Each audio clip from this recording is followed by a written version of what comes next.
আরিফ, আমরা মূলত এই সেশনটার আয়োজন করেছি এই জন্য যে যারা জব ইন্টারভিউ দিতে যায়, যারা জব সিকাররা, বিভিন্ন ইন্টারভিউ ফেস করতেই হয় সবাইকে, এবং সবাইকে আমাদের সবাইকে করতেই হবে যারা তাদের কেরিয়ার ডেভেলপ করতে চায়, বিশেষ করে যদি চাকরির উপরই তাদের থাকে, নির্ভরতা থাকে।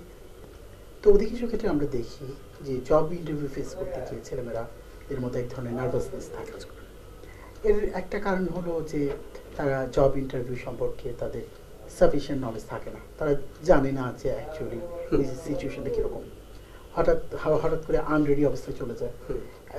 অনেকগুলো কোশ্চেন থাকে, কমন কোশ্চেন, যেগুলো সব ইন্টারভিউকেই জিজ্ঞেস করা হয়, কিন্তু তারা যেহেতু রেডি থাকে না, এই কোশ্চেনগুলোর সাথে তাদের পরিচয় থাকে না, কাজে প্রপারলি তারা অ্যান্সার করতে পারে না। কারণ এটা একটা স্ট্র্যাটেজিক মানে কী বলবো যে ডিসিশনের বিষয়, যে আমি কীভাবে প্রশ্নটা আনসার করলে আমাদের মানে যারা হলো ইন্টারভিউয়ার এরা খুশি হবে। তো এই জায়গাটাকে অ্যাড্রেস করার জন্য, প্রবলেমগুলো অ্যাড্রেস করার জন্য কী কী ধরনের কমন কোশ্চেন আছে, এই ব্যাপারগুলো আগে থেকেই আমাদের জব সিকারদের জানিয়ে দেওয়ার জন্য মূলত আমরা এই ধরনের একটা সেশন আয়োজন করেছি। তো আপনার ক্ষেত্রে আমরা যতদূর জানি সেটা হচ্ছে আপনি জীবনে 3টে ইন্টারভিউ ফেস করেছেন এবং 3টা জবই আপনি পেয়েছেন।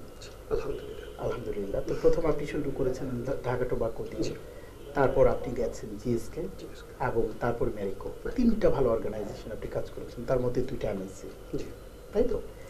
তো তার মানে আপনার কাছ থেকে আমাদের অনেক কিছু শেখার আছে, কারণ আপনি একদম বাস্তবতা ফেস করে আসছেন। তো প্রথম আপনার কাছে আমার কোশ্চেন হচ্ছে যে জব ইন্টারভিউতে ভালো করার জন্য আসলে একজন স্টুডেন্টের কীভাবে সে নিজেকে তৈরি করবে? স্যার, প্রথমেই আমি যেটা বলবো যে আসলে আপনি যদি ইন্টারভিউতে প্রথমেই যান, দ্যাট মিনস ফ্রেশার হিসেবে কেউ যদি যায়, ডেফিনেটলি তাকে নিজের সম্পর্কে আগে স্টাডি করে নিতে হবে। নিজের সম্পর্কে, হ্যাঁ, যে আমার স্ট্রেংথ কি, আমার উইকনেস কি, আমার পজিটিভ দিকগুলো কি, নেগেটিভ দিকগুলো কি, সব নিজে আগে জেনে নিতে হবে। নিজে আগে একটা হোমওয়ার্ক করতে হবে first of all. Second sir, আমি যেটা মনে করি যে আপনি যদি ওয়েবসাইটে সার্চ করেন যে কেমন কমন কোশ্চেনগুলো কি আসতে পারে, এটা ন্যাশনালি এবং ইন্টারন্যাশনাল লেভেলে অনেক কোশ্চেন অ্যাভেলেবেল পাওয়া যায়। সো তারা যদি ওই কোশ্চেনগুলো জাস্ট গো থ্রু করে, অনেক সময় হয় কি ইন্টারভিউতে এমন কোশ্চেন করে সে হয়তো বা কোনোদিন চিন্তাই করেনি তাকে এই কোশ্চেন করতে পারে।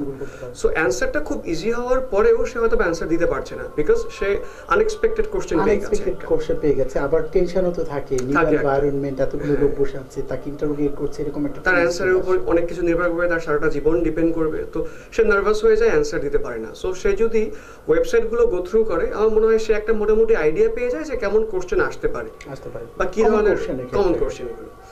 দেন আমি আরেকটা স্যার যেটা বলবো যে যখন ফার্স্ট ইন্টারভিউতে সে যাচ্ছে, ঢোকার পরেই তার স্মাইল এবং সে যদি হ্যান্ডশেকটা করে, ভীষণ ইম্পর্টেন্ট। তার জাস্ট হ্যান্ডশেক, তার ওই হ্যান্ডশেক দেখেই, হ্যান্ডশেকে ফিল করে ইন্টারভিউয়ার বুঝে যাবে যে সে কতটা কনফিডেন্ট। তো ওই হ্যান্ডশেকের উপরেই দেখা যায় অনেক কিছু ডিপেন্ড করে যাচ্ছে, অনেক কোশ্চেন ওলটপালট করে ফেলবে। সে হয়তো প্রিপারেশন নিয়ে রেখেছে, তাকে জিজ্ঞেস করবে যে সে সামথিং অ্যাবাউট ইউরসেলফ, বাট হ্যান্ডশেকে তার কনফিডেন্সটা সে যখন ফিল করতে পারছে, জিজ্ঞেস করছে যে why are you so confident. So totally question প্যাটার্নটাই চেঞ্জ হয়ে যায়। সো প্রথমে আমি বলবো যে হোমওয়ার্কটা করা ভীষণ ইম্পর্টেন্ট। তার মানে আপনি 3টা বিষয়ের উপর গুরুত্ব দিচ্ছেন। আমরা আপনার এই পর্যন্ত যে বক্তব্য আপনি দিয়েছেন একটু সামারি করে নিই, যাতে আমাদের ভিউয়ার্সদের সুবিধা হবে। যে প্রথম নিজের সম্পর্কে ভালোভাবে বুঝতে হবে, শর্ট অ্যানালাইসিসটা করতে হবে, যে স্ট্রেংথ উইকনেসটা ভালো করে বুঝতে হবে, আমার উইকনেসটা কোথায় এবং স্ট্রেংথটা কোথায়, কারণ অনেক ইন্টারভিউ বোর্ডে এই কোশ্চেনগুলো ডিরেক্ট করা হয়। দেন আপনি বলেছেন যে কমন কোশ্চেনগুলো আসলে গুগলের মাধ্যমে আমরা জেনে নিতে পারি যে কী ধরনের প্রশ্ন, কমন কোশ্চেনগুলো করা হয়, এবং এর একটা স্ট্র্যাটেজিক আনসার আমার প্রথমেই জানাতে দরকার। থার্ড প্রশ্ন আপনি কোশ্চেন যেটা আপনি রাইজ করেছেন সেটা হচ্ছে ইন্টারভিউ বোর্ডে ঢোকার সময় হাসি মুখে ঢুকতে হবে, গোমরা মুখে ঢুকলে চলবে না, এবং হ্যান্ডশেক ভেরি ইম্পর্টেন্ট। কারণ আপনি কতটুকু কনফিডেন্ট, অর্থাৎ এই কনফিডেন্সটা বোঝা যাবে সে হ্যান্ডশেকটা কিভাবে করছে। তার মানে একটু প্র্যাকটিস করলে ভালো হয়, তাই না? যে প্রফেশনালি কিভাবে হ্যান্ডশেক করতে হবে। এবং তারপর আপনি আপনি আপনি যে আপনি প্রথমে একটু স্ট্রাকচারড একটা ওয়েতে আগে, যে আপনি যখন প্রথম জব ইন্টারভিউতে গেলেন, প্রথমেই আপনাকে কোন কোশ্চেনটা করেছিল? বেশিরভাগ ক্ষেত্রেই কোশ্চেনটা হয় সে সামথিং অ্যাবাউট ইয়োরসেলফ। কারণটা হচ্ছে আপনার কি প্রথম ইন্টারভিউ আমার ফার্স্ট ইন্টারভিউ, আমি 3টা যে ইন্টারভিউ ফেস করেছি, ফার্স্ট ইন্টারভিউতে আমার ফার্স্ট কোশ্চেন ছিল এটা, অ্যাবাউট ইয়োরসেলফ। সেকেন্ডটাতেও না, সেকেন্ডটাতে হয়নি, থার্ডটাতেও হয়নি। তার মানে প্রথম ইন্টারভিউ যখন কেউ ফেস করে তখন থেকে এই কোশ্চেনটা করা হয়। এই কোশ্চেনটা করা হয়। আচ্ছা, তো আপনি কিভাবে অ্যানসার করেছিলেন? আমি শুরু করেছিলাম প্রথমেই আমার নাম বলেই আমি বলেছি যে আমার অ্যাচিভমেন্ট কি লাইফে। আমার বাবার নাম, মায়ের নাম বা আমার গ্রামের বাড়ি কোথায় সেটা বলার প্রয়োজনীয়তা নাই, কারণ হচ্ছে আমার সিভিতে অলরেডি সেগুলো মেনশন করা আছে। বেটার হয় যদি আমরা অফ দ্য টপিকস এই টাইপের কিছু বলি যেটা সিভিতে মেনশন করা নেই।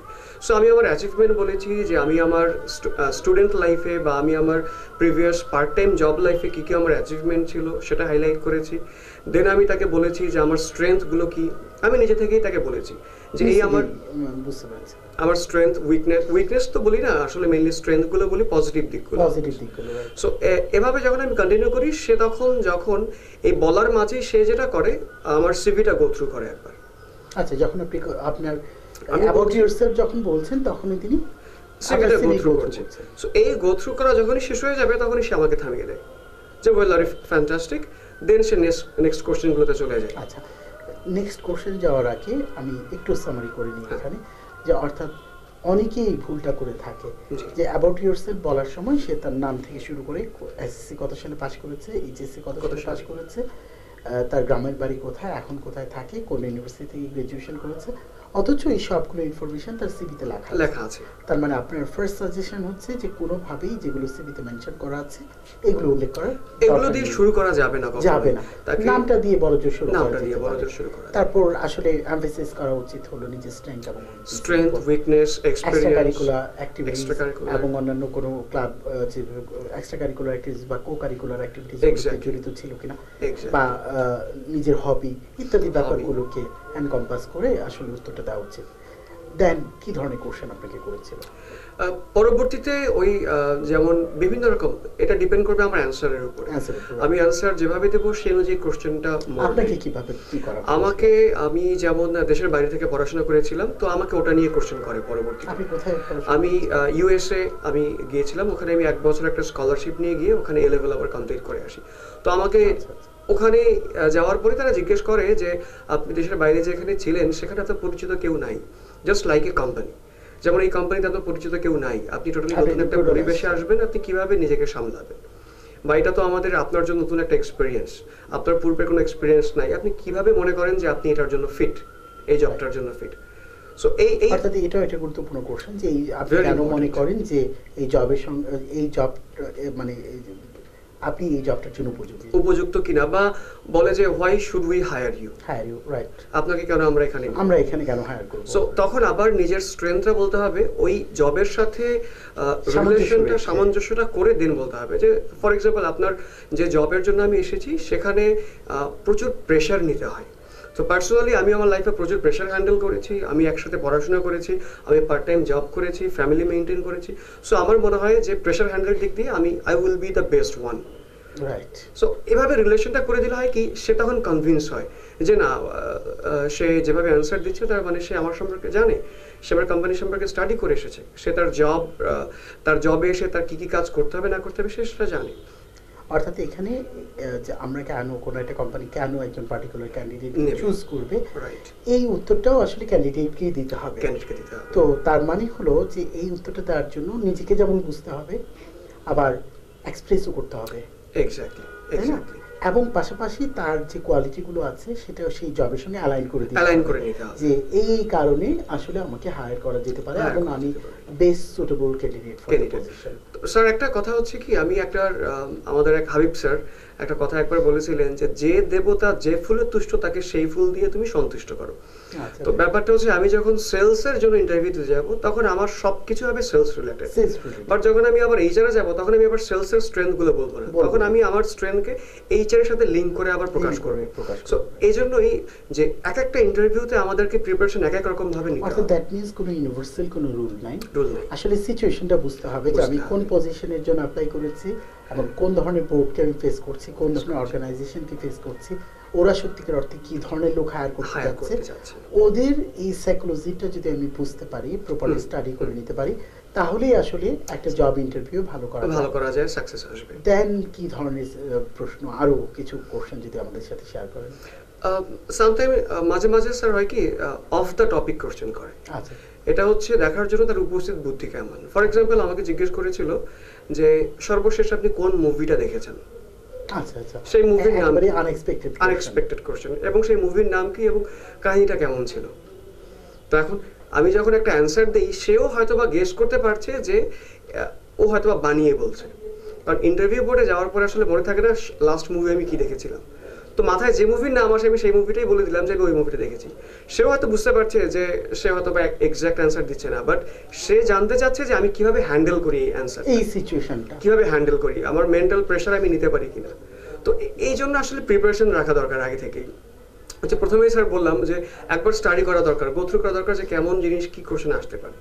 তো তখন আমি আমার মতো করে অ্যান্সার দেই। সর্বশেষ যে মুভি দেখেছিলাম, যেটা সর্বশেষ ছিল না বাট দেখেছি একটা মুভি, সেটাই আমি ডিসক্রাইব করে দিয়ে দিলাম, তাকে ব্যাখ্যা করলাম। তো অর্থাৎ ওরা এমন একটা কোশ্চেন করলো যেটার জন্য আপনি সাইকোলজিক্যালি রেডি ছিলেন না, কিন্তু আপনাকে আবার প্রস্তুতি আপনার নিজেকে সেভাবেই প্রস্তুত রাখতে হবে যেন এই ধরনের আনএক্সপেক্টেড কোশ্চেনও যদি চলে আসে তাহলে কনফিডেন্স লুজ করা যাবে না, ডেফিনেটলি। রাইট।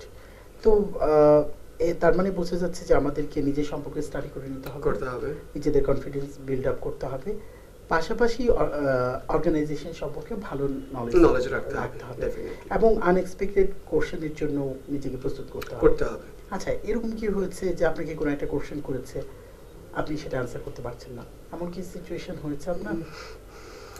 অ্যান্সার করতে পারিনি স্যার নেই, তবে অ্যান্সার দিয়েছি, কোনোভাবে বের হয়ে এসেছি।